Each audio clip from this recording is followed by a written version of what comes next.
On est bon? Merci à tous. Merci d'être aussi nombreux ce matin. J'espère qu'au fond, ça ira. Désolé de devoir être debout.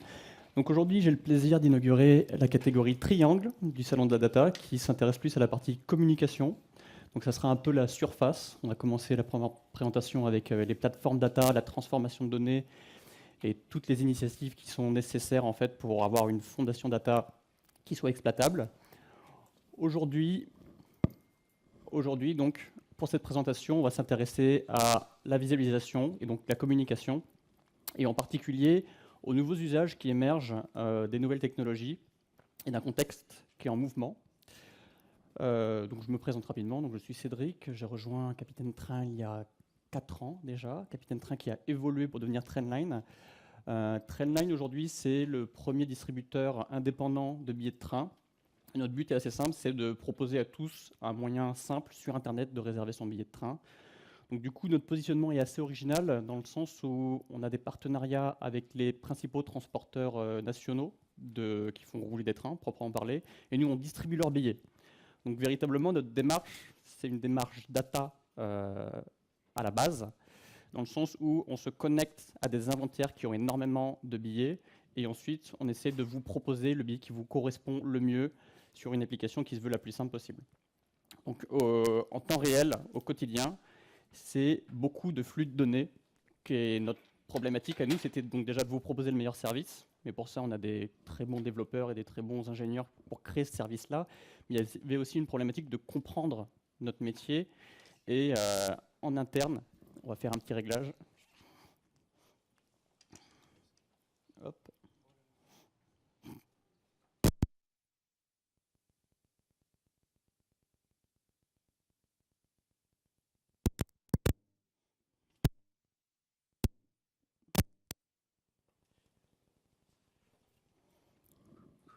Oui, on est bon. Ça a l'air bien. C'est parfait. Donc, nous nous connectons directement aux transporteurs nationaux de billets de train et nous vous offrons la meilleure manière de réserver votre billet de train, tout simplement. Donc, il y a quelques années, lorsque j'ai rejoint l'entreprise, on m'a posé la question de comment faire. Oui. On passe sur le micro. Très bien. Attendons le retour son.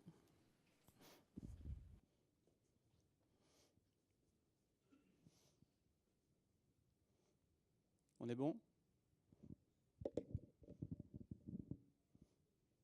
1, 2, 1, 2. C'est parfait. C'est fluide. C'est beau. La problématique, il y a quelques années, on m'a posé la question de comment réussir à tirer parti des données, essayer de mieux les comprendre. Et du coup, je me suis penché sur la question et j'ai eu la chance de pouvoir créer la première cellule data au sein de Capitaine Train, au sein de Trendline, le premier Data Lab. Et l'une des tâches, l'une de ces missions, c'était de réussir en interne à communiquer en fait les connaissances qu'on avait réussi à acquérir à partir de cette analyse de la donnée. Mais avant de se lancer dans le vif du sujet, je vous propose de s'intéresser aux bases, aux fondamentaux. Qu'est-ce que la donnée fondamentalement? Et du coup, quel est ce travail de visualisation? À quoi ça correspond concrètement?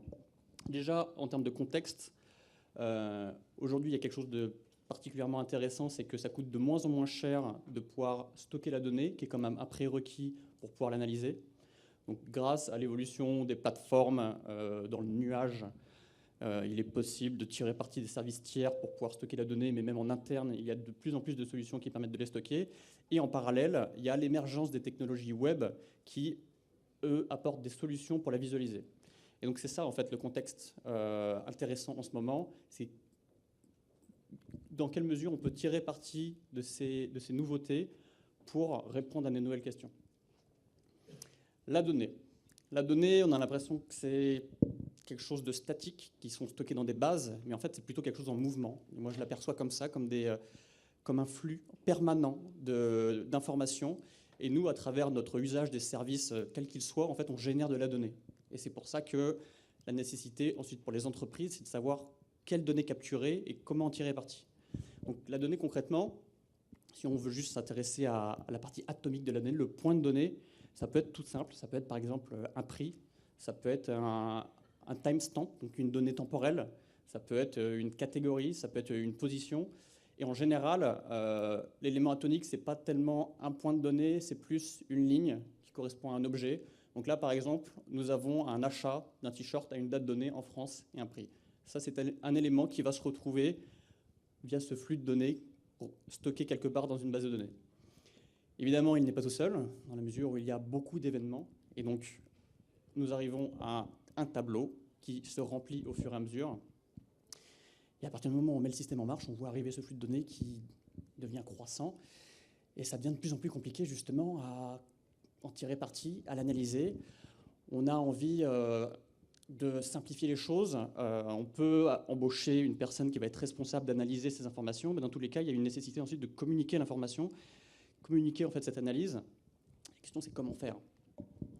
L'un des enjeux justement de la visualisation de données, ça va être de faire ce travail de se plonger dans la donnée et ensuite trouver la meilleure représentation qui permet de communiquer l'information. Et donc ça nous permet en fait d'éviter la surcharge d'informations parce qu'évidemment, lorsqu'on va en interne communiquer nos trouvailles, on ne va pas communiquer la donnée brute, on va communiquer d'une manière agrégée, une manière transformée de la donnée. Et donc ce travail de visualisation, ça permet de favoriser la compréhension et au final de partager la meilleure information possible avec son interlocuteur de manière à prendre la meilleure décision. Parce que l'enjeu final en interne pour les entreprises, du stockage de cette analyse, il peut être à différents moments en fait, du cycle de vie d'un projet. Il peut être en amont, c'est-à-dire qu'une analyse va donner un point de départ à un projet, va donner une intuition. On va se dire que effectivement, dans ce domaine-là, en fait, on s'est rendu compte qu'il y avait un marché ou une typologie de clients qu'on n'avait jamais adressé et que ça peut être intéressant de mettre en place un projet pour répondre à ce besoin. Il peut être dans le processus d'un projet. Il y a des projets en fait, qui sont plutôt des pans de métier de l'entreprise où en fait, il y a un besoin de données pour réussir à réaliser son travail. Je pense on avait l'exemple de la fraude tout à l'heure, mais ça peut être simplement le service client. On a besoin d'informations pour faire un travail de meilleure qualité. Ou ça peut être à la phase finale du projet où là, en fait, on fait l'analyse de la réussite ou pas du projet. Et il peut également y avoir le cycle, qui est en général assez fréquent typiquement dans le domaine du marketing, où en général, c'est une constante itération. Les projets, ce n'est pas en fait des one-shots, c'est-à-dire qu'on va mener une démarche, on va l'analyser, et à partir de cette analyse, on va améliorer le projet et lancer une deuxième campagne, une troisième campagne, une quatrième campagne. Et donc là, la visualisation de données, le but, c'est de comprendre l'information, évidemment, mais c'est surtout être capable de reproduire cette visualisation et donc ne pas faire en sorte que ça soit juste ponctuel. Et c'est là que les nouveaux outils vont apporter des réponses. Mais donc fondamentalement, pour moi, la visualisation, c'est vraiment tout simple. C'est faire l'interface entre l'homme et la donnée. Donc il y a un peu un travail de design. Ça fait penser justement au designer d'interface ou l'interface homme-machine. La question est comment créer l'interface qui réponde le mieux aux besoins. La visualisation de données, c'est ça. C'est comment trouver la meilleure forme pour que la transmission de l'information ne soit pas bloquée par du bruit. Globalement, réussir à extraire le signal du bruit. Histoire de se plonger dans le vif du sujet, je propose de faire un petit panorama des visualisations. Je pense que je ne serai peut-être pas la seule présentation qui va vous offrir ce petit aperçu, mais ça va permettre de concrètement voir ce qu'il existe aujourd'hui pour répondre à ce besoin. Je vous parlais tout à l'heure du tableau. C'est quand même déjà une forme primitive de visualisation, et ça peut suffire, en fait, dans certains cas. Si votre tableau est suffisamment synthétique, ça peut être intéressant de le partager tel quel. Juste, ça peut être intéressant de se pencher et de passer 5-10 minutes à essayer de mettre en forme l'information déjà au sein du tableau, notamment pour faciliter en fait son parcours visuel. Donc là aussi, c'est un petit travail de design. Et pour ça, je vous ai trouvé un petit exemple sur Internet qui est vraiment une belle illustration de comment mettre en page un tableau pour le rendre plus simple. Donc en fait, l'approche, une approche minimaliste qu'on apprécie d'ailleurs beaucoup à Capitaine Train et à Trendline, qui est d'essayer de se concentrer sur l'essentiel, en fait, de réduire au maximum la quantité de choses à l'écran, la quantité d'informations. Et donc là, simplement, en faisant ce travail on aligne les informations, on fait en sorte qu'au niveau des unités, elles soient cohérentes, au niveau des espaces, elles soient cohérents également. On les groupe. Voilà, le number of fans, on a trouvé la meilleure précision pour cette information, réduire les informations dupliquées, peut-être mettre en gras les informations les plus importantes. par ce simple travail d'itération sur un tableau, déjà, on a pu transmettre l'information qu'on souhaitait.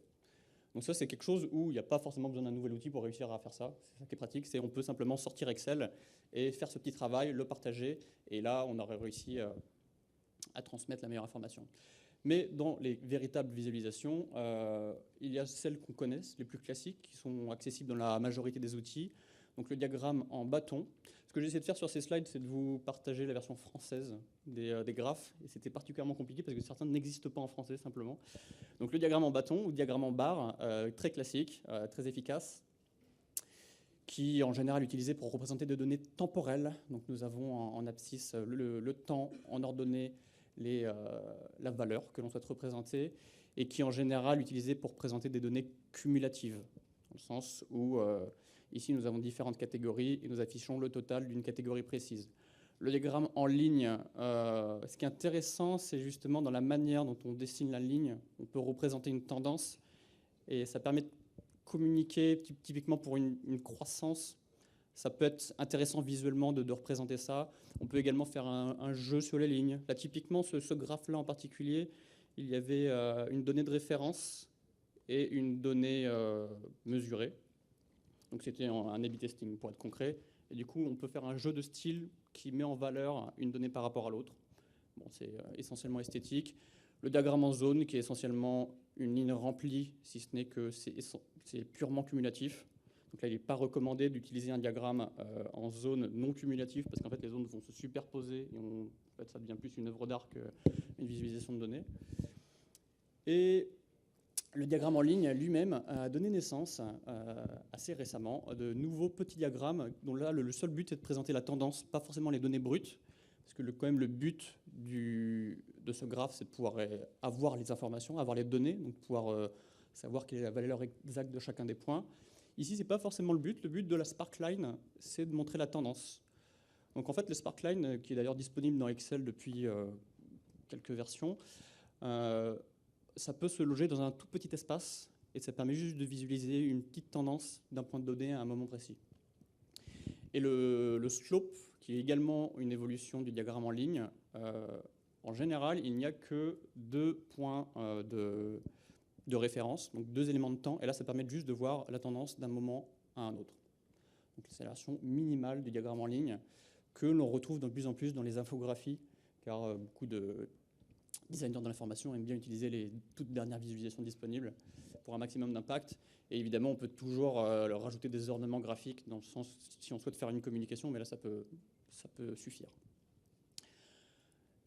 Cette représentation graphique a été très pratique pour les données qui évoluent dans le temps, mais ce n'est pas le cas de toutes les données. Parfois, on a besoin en fait, de comparer juste des grandes catégories d'informations entre elles.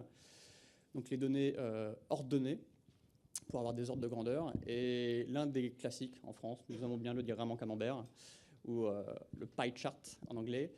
Le gros problème du diagramme en camembert, c'est qu'en fait, il est très facile à utiliser et on a tendance à en abuser, alors que essentiellement, l'être humain n'est pas capable d'analyser facilement ce type de visualisation, car en fait, il s'agit de comparer des surfaces de manière radiale.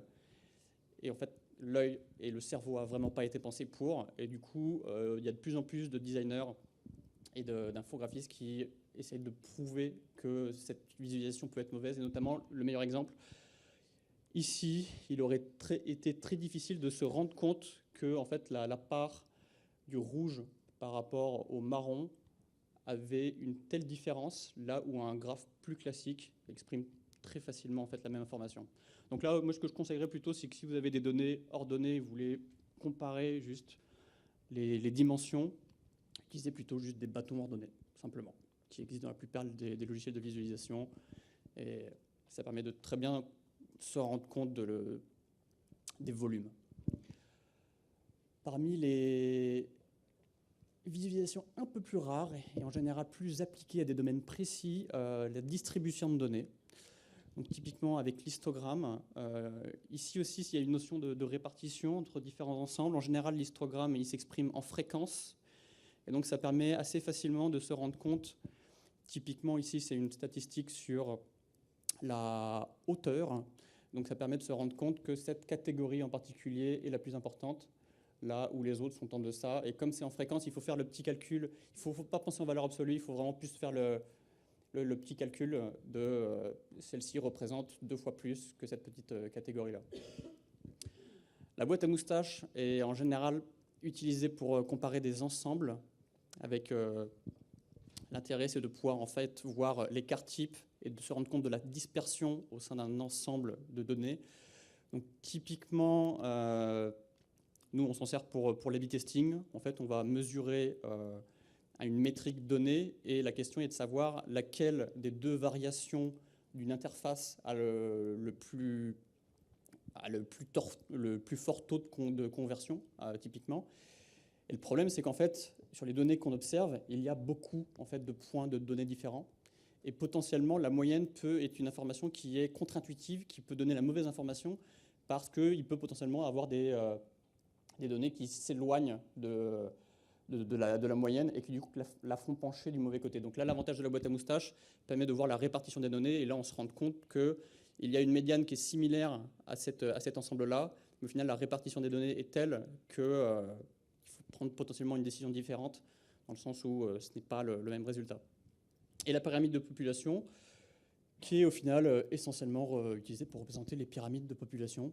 C'est l'un des cas les plus classiques, mais c'est essentiellement un diagramme en bâton ordonné où on compare deux ensembles. Donc assez simple d'utilisation. Parmi également les nouvelles représentations qui sont assez rares et très peu disponibles dans les logiciels de visualisation, il y a le diagramme Sankey, dont vous êtes peut-être familier si vous avez déjà utilisé un outil d'analytics, vu qu'on s'en sert en général pour représenter le flux des utilisateurs. Donc ça, c'est particulièrement pratique. Ça permet de voir en fait en termes de volume quel peut être le chemin d'un état à un autre.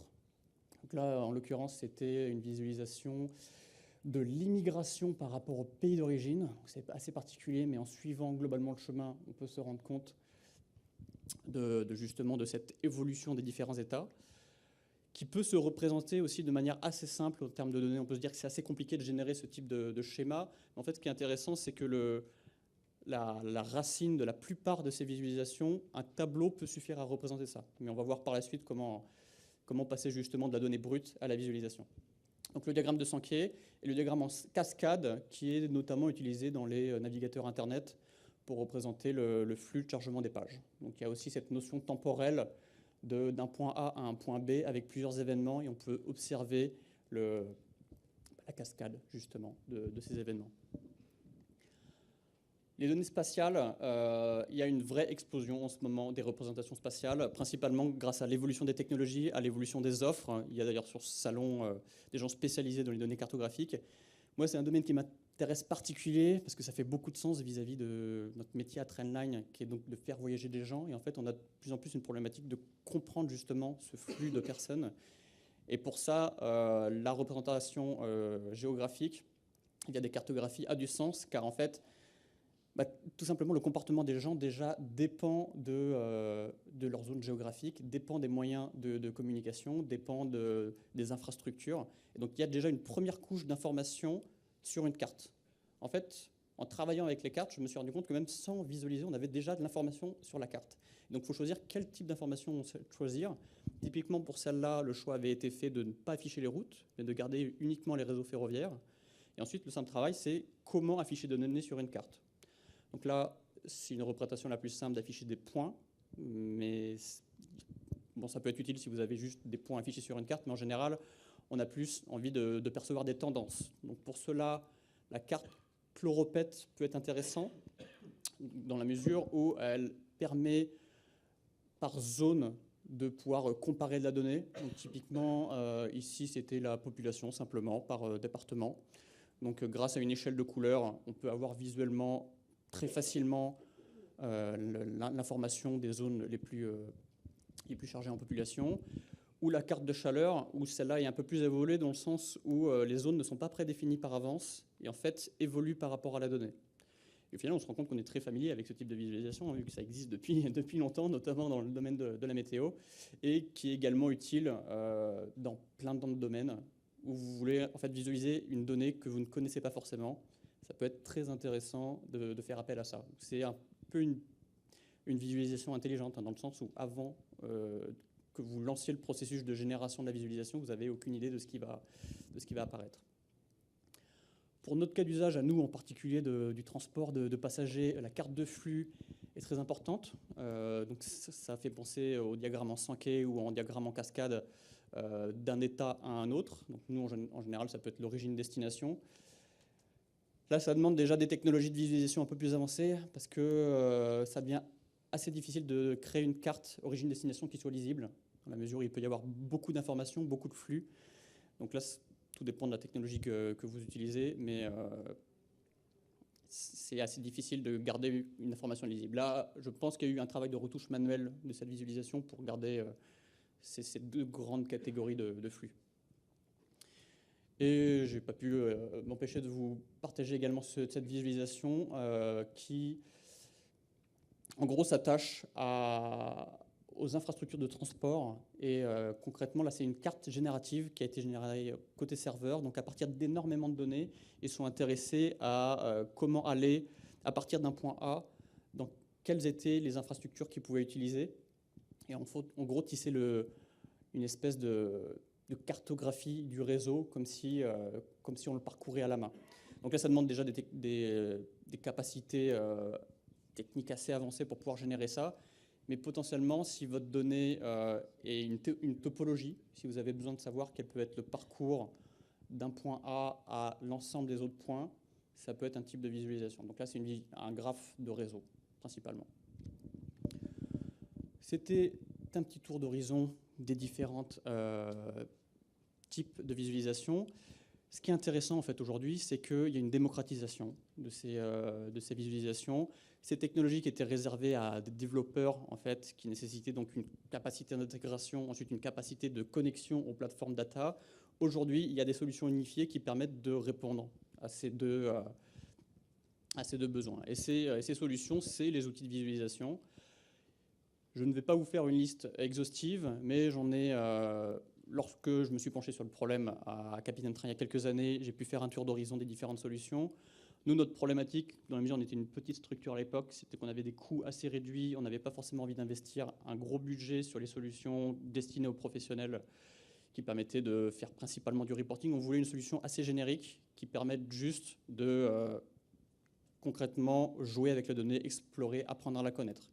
Donc la première couche sur laquelle on s'est penché, dans la mesure où on était développeurs nous-mêmes, c'était si on souhaite dessiner un graphe, quelles sont les solutions. Donc aujourd'hui, parmi les technologies les plus évoluées, nous avons D3JS qui présente l'avantage d'être complètement générique. Donc ça permet juste de mapper une donnée avec une représentation visuelle. Donc si vous avez des personnes dédiées pour ce type de... Si vous avez des développeurs typiquement au sein de votre plateforme data, ça peut être intéressant d'investir dans cette technologie car ils pourront potentiellement trouver des nouvelles visualisations qui correspondront mieux à vos données. Donc là, on en voit d'ailleurs quelques-unes sur cette petite illustration. Ou si vous avez besoin de graphes plus classiques, iCharts a beaucoup évolué avec les ans. On en est déjà à la version 4. Et ça reste très impressionnant, en fait, la quantité de graphes disponibles dans cette bibliothèque, même si elle est payante pour un usage commercial. Donc il ne faut pas l'oublier. Je vous en ai listé quelques-unes également. Pour les cartes, il y a évidemment les plus connus, Google Maps et Mapbox, mais il y a également des nouveaux venus sur le secteur, notamment Mapzen, ainsi que les solutions open source qui sont assez faciles à intégrer. Encore une fois, ça nécessite une compétence en développement. Là où ça devient intéressant, c'est donc les solutions unifiées qui ne nécessitent pas justement de compétences en développement. Donc nous, au sein de notre petite plateforme data, dans la mesure où nous avions donc des data scientists, des développeurs, on a préféré en fait choisir de développer notre propre solution, car justement nous avons perçu que potentiellement sur nos données géographiques, les solutions génériques n'allaient pas proposer des réponses suffisantes. Mais au fil des ans, il y a de plus en plus de solutions qui existent, notamment Superset, qui est un outil gratuit open source, qui est très facile à mettre en place et qui dispose de la majorité des visualisations que nous avons vues précédemment. Tableau, qui est l'une des références de la visualisation et qui est toujours aussi simple d'accès et qui bénéficie toujours d'une grosse communauté. Donc là, ça peut être intéressant si vous voulez en fait continuer d'apprendre, si vous avez une équipe en fait qui souhaite évoluer avec le produit. C'est vraiment une opportunité. Et je vous ai listé également les les solutions d'un tour d'horizon assez récent que j'ai effectué, qui sont essentiellement payantes, mais il y a quelques solutions open source également. Je pense que les slides seront partagés à l'issue de la présentation, donc c'était vraiment juste pour lister assez rapidement les solutions. Ce qui est intéressant en fait avec les outils de visualisation, ce sont les nouveaux usages justement que ça apporte au sein de l'entreprise par rapport à la business intelligence, par rapport au reporting tel qu'il existait traditionnellement. Traditionnellement, justement, il y avait une personne que j'ai appelée analyste, mais maintenant il y a des nouveaux noms pour ce type de poste, qui se concentre justement sur l'analyse de la donnée, qui va effectuer cette analyse et qui va le partager avec le reste de l'équipe. Donc il y a un aller-retour entre ces deux postes, et l'analyste, lui, son travail, ça va être justement d'avoir cette connaissance de la donnée qui est indispensable, car en général, la donnée est sous forme brute et pas forcément facile d'exploiter directement. Le problème avec ce process, c'est que justement dans le partage de l'information, essentiellement, historiquement, ça fonctionnait avec des logiciels, typiquement Excel, où on produisait donc une représentation de la donnée. En général, il y avait une feuille avec les données brutes, une feuille avec des petites visualisations, et on la partageait. Et ensuite, pour partager l'évolution de ces données, il fallait envoyer de nouveaux fichiers, il fallait envoyer des nouveaux emails, et il n'y avait pas véritablement de processus de collaboration, en fait. Donc c'était assez répétitif, et ça pouvait être également lent en termes de process, dans la mesure où il fallait attendre qu'une personne produise le rapport et l'envoie. Et même nous, encore aujourd'hui, dans notre grande structure, il y a encore certains process où l'information circule par email, et du coup, ça peut mettre une semaine. Et le problème, c'est qu'en termes de vitesse, suivant les corps de métier, mais en tout cas dans certaines entreprises où il y a besoin de réagir rapidement, une semaine, ça peut déjà être trop lent, malheureusement. Donc l'intérêt des outils de visualisation, c'est que justement, ça permet non pas de virer tous les analystes, parce que le but, c'est qu'ils soient toujours là pour faire ce travail d'analyse de la donnée, mais de donner en fait une connexion directe aux données. Donc en fait, c'est un processus un peu différent à mettre en place. L'analyste, il va interagir avec l'outil pour mettre justement à disposition son travail de visualisation, ses représentations, et ensuite l'équipe peut se connecter directement à l'outil. Et là, des usages nouveaux, c'est que potentiellement l'équipe peut faire un petit travail d'analyse par lui-même et en fait aller explorer les données. Et là, on arrive sur des nouveaux usages qui sont intéressants. Je vous liste assez rapidement. Du fait que l'outil est connecté directement à la donnée, on a la garantie qu'elle soit fraîche, qu'elle soit à jour. Parce que l'inconvénient quand même des fichiers Excel, sauf si vous les avez connectés directement à la base de données, mais ça peut se casser assez facilement, c'est que grâce à l'outil, vous allez avoir la donnée la plus fraîche possible. Vous allez avoir les capacités de visualisation qui vont se mettre à jour si la donnée évolue. Donc au moins, vous avez un point de référence où vous savez que votre donnée est juste et accessible. Vous pouvez également la filtrer. Comme elle se connecte en fait à la donnée, si potentiellement la fenêtre de temps ne vous correspond pas, si potentiellement le segment ne vous correspond pas, l'outil va vous permettre de répondre à votre question sans devoir faire un aller-retour avec l'analyste, encore une fois. Et vous gardez quand même potentiellement l'accès à la donnée brute, c'est-à-dire qu'elle n'est plus cachée derrière une base de données qui est inaccessible. Vous pouvez potentiellement explorer la donnée vous-même et aller chercher une autre donnée.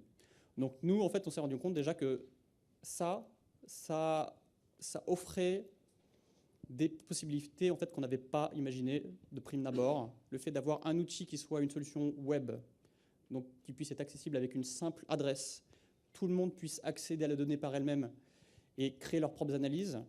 En fait, il y a des comportements émergents au sein des équipes, des gens qui sont en fait intéressés aux données qui correspondaient à leur cœur de métier et en fait qui ont découvert des choses et qui se sont mis à les partager au sein des différentes équipes. Et en fait, on s'est mis à apprendre. On s'est appris à apprendre énormément parce qu'il n'y avait plus cette barrière. Si on n'avait plus cette barrière du fichier Excel, on pouvait aller au-delà. Et en fait, ces données, au final, c'est véritablement la connaissance. Nous, en fait, ce qu'on met en place au sein de notre société, c'est des logiciels qui permettent de créer des opérations.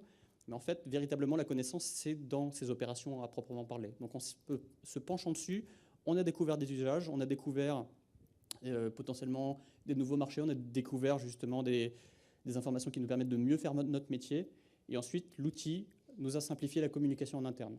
Donc, ça a répondu au final à ce besoin d'accéder à la donnée sans avoir un processus lent et statique. Et ensuite, pour terminer rapidement, Donc c'est ce que je disais, le fait que l'équipe puisse avoir accès à l'outil, il y a une notion de démocratisation. La collaboration est aussi importante dans le sens où chacun peut créer ses propres rapports et chacun peut potentiellement améliorer les apports des autres. Peut-être qu'un développeur, en regardant un rapport d'un responsable marketing, va avoir une intuition sur une nouvelle source de données, la rajouter et du coup enrichir ce travail. Donc on peut collaborer juste sur la visualisation, tout en gardant une notion de sécurité, car c'est quand même importante, notamment au niveau simplement de la confidentialité à proprement parler, le respect de la vie privée. Vous pouvez toujours mettre en place des contrôles d'accès à un niveau de granularité bien plus fin que même juste une feuille Excel qui peut circuler par email. Ici, votre outil, vous pouvez créer des comptes et créer des niveaux d'accès pour vos différentes équipes. Je termine juste sur l'illustration. Concrètement, de ces outils, ce qu'ils apportent aujourd'hui, c'est des nouvelles capacités d'exprimer son besoin. Donc le besoin, ça va être une requête. J'ai besoin d'aller chercher une donnée. Aujourd'hui, il y a des outils qui permettent de l'exprimer graphiquement. Donc là, ça permet à des gens qui ne sont pas très techniques d'aller explorer la donnée par eux-mêmes. Certains outils permettent aussi d'explorer la donnée directement en jouant avec. Donc là, il y a vraiment un côté ludique de pouvoir en fait appliquer des filtres dynamiquement sur la visualisation. Donc, tous les outils ne le proposent pas, mais ça a l'avantage de ne pas devoir en fait faire un aller-retour requête visualisation, mais directement de segmenter la visualisation. Donc là, en l'occurrence, il applique des périodes de temps, il filtre par segment et il plonge au sein d'un graphe. Et l'un des derniers usages que je trouve qui a l'une des plus grandes valeurs ajoutées à mon sens, c'est simplement les annotations. La plupart des outils le proposent, mais malheureusement, ce n'est pas forcément beaucoup utilisé. Mais en fait, c'est ça, lors du partage de la donnée, qui va apporter cette valeur ajoutée de la connaissance, de la compréhension. Parce que lorsqu'on compare un graphe avec une donnée brute et une personne qui s'est penchée sur le graphe et qui a compris en fait que la cause de cette chute était liée à cet événement métier et que la tendance de cette croissance était en fait liée à la périodicité et qu'il l'indique sur le graphe, au moment du partage du graphe, au moins la personne en face aura eu une meilleure compréhension de l'événement à proprement parler.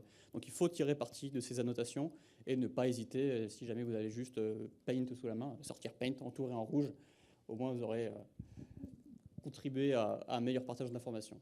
Donc je me suis aussi, dans la mesure où en interne on a développé notre propre solution, je me suis posé la question de quelles étaient les étapes pour demain, à quoi allaient ressembler les outils de visualisation du futur. Et pour moi, la plus grande frustration dans ces outils, c'est qu'en fait, hormis l'éditeur visuel, ça nécessite quand même une connaissance métier, une connaissance technique. En général, il faut savoir faire du SQL. Et je pense qu'il y a des recherches en ce moment qui vont aboutir, qui vont permettre justement de se passer du SQL et d'avoir une espèce de représentation intermédiaire qui permette, à partir des termes métiers, de générer des requêtes. Et je pense qu'on n'est vraiment pas très loin de réussir à intégrer ça dans les outils. Au niveau de ce que peut apporter l'outil, typiquement, il pourrait détecter que la donnée ne va pas, ce qui arrive au final assez souvent, soit pour des raisons lorsqu'on capture la donnée, on n'a pas capturé la bonne information, ou soit simplement parce que la donnée elle-même a évolué. Des alertes, ça peut avoir un gros intérêt pour le métier de savoir lorsqu'il y a une anomalie, et que le système, grâce à du machine learning, soit capable de détecter en fait la tendance de la courbe n'est pas normale. Donc c'est un peu plus que juste des seuils fixes. Et au final, les rapports actionnables, ça peut avoir aussi un grand enjeu. Nous, dans la mesure où on a créé notre solution, on a pu créer des rapports où simplement on peut faire des opérations en fait, sur les données. Donc là, on a terminé la boucle. Le rapport lui-même est intégré au processus et suivant ce qu'il nous affiche, on peut corriger le problème directement. Donc, typiquement, si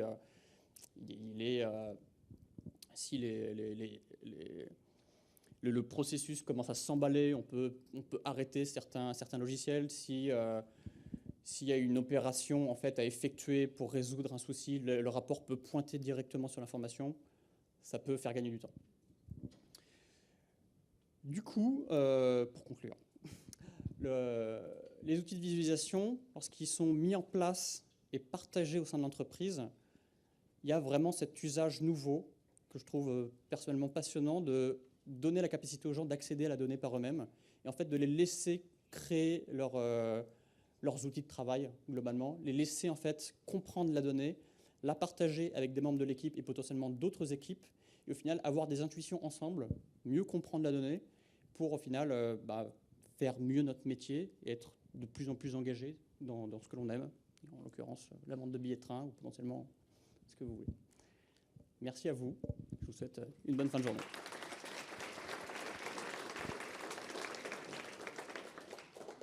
Je ne sais pas si on a le temps pour des questions. Il n'y a pas de temps pour les questions. Bon, je vous invite à me rencontrer plus tard.